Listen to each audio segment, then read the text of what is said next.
You know, yung mga baboy ni Biancy, oh. Laki. Ang dami, oh.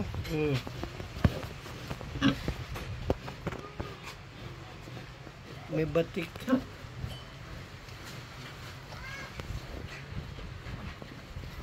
Ang cute ng mga baboy.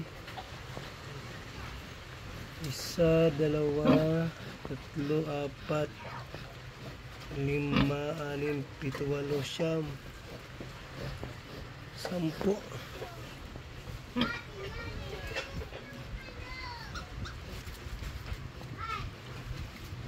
Sampung anak. Tatlo, apat, lima, anim, pito, walo, siyam, sampu.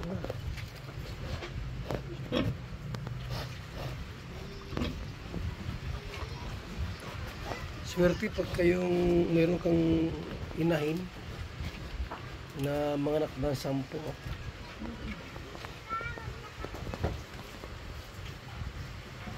Isang biik po ay 3,500 times 10, di 35,000. Mayroon kang 35,000 po sa isang anakan. Kaso yung pag-aalaga sa kayong pagkain, malaki din po ang gastos. Hindi basta-basta mag-alaga ng baboy. Dahil alagaan mo yung pagkain niyan araw-araw. Tapos sa anak ka ng 10, di may 35,000. Yung pagkain mga 20. May 15,000 ka din. Kaso siyempre maglilinis ka pa niyan. Araw-araw lilinisan mo, alagaan mo, paliliguan mo. Pagod din sa babuyan. Kung mayroon kang 3 inahin, mga anak ng 10, di malaki-laki, 105,000. Kasustin po sa baho.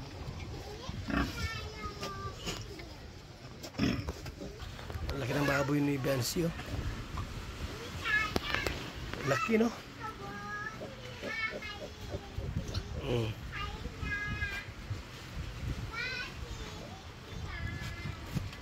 Laki ng baboy nila.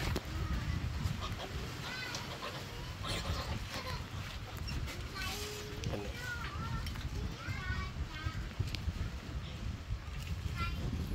Isa-isang batik.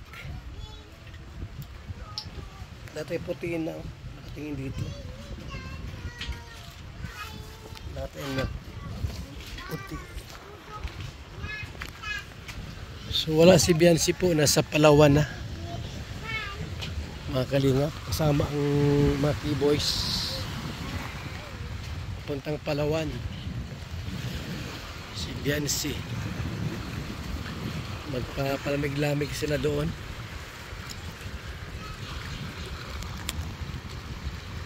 Sa Palawan. Sasakyan ng eroplano po.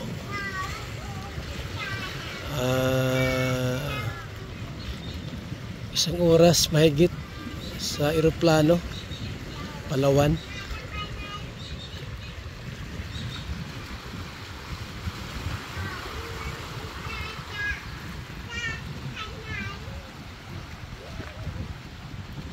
Magandang dagat po mga kalingap, no?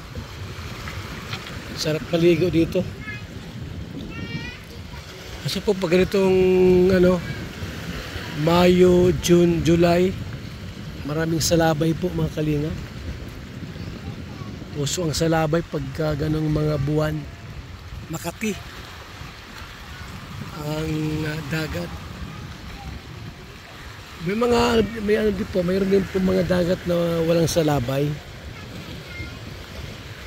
Meron din po mga walang salabay. Dagat. Baboy ni Biancy.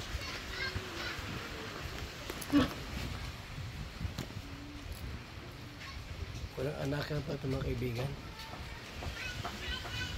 Walang anakan pa lang sa baboy ni Biancy.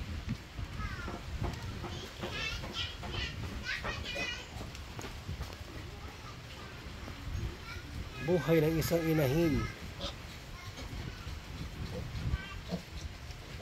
Yan o. Baboy, ang anak baboy din.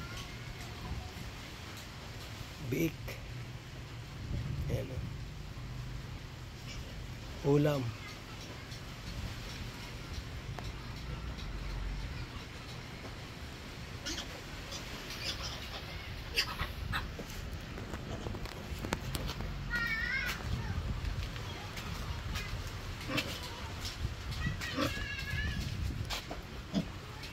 Ito lahat sila. 3, 4, 5, 6, 7, 8, 9, 10. Iba tulog. Iba tulog ito. Batik.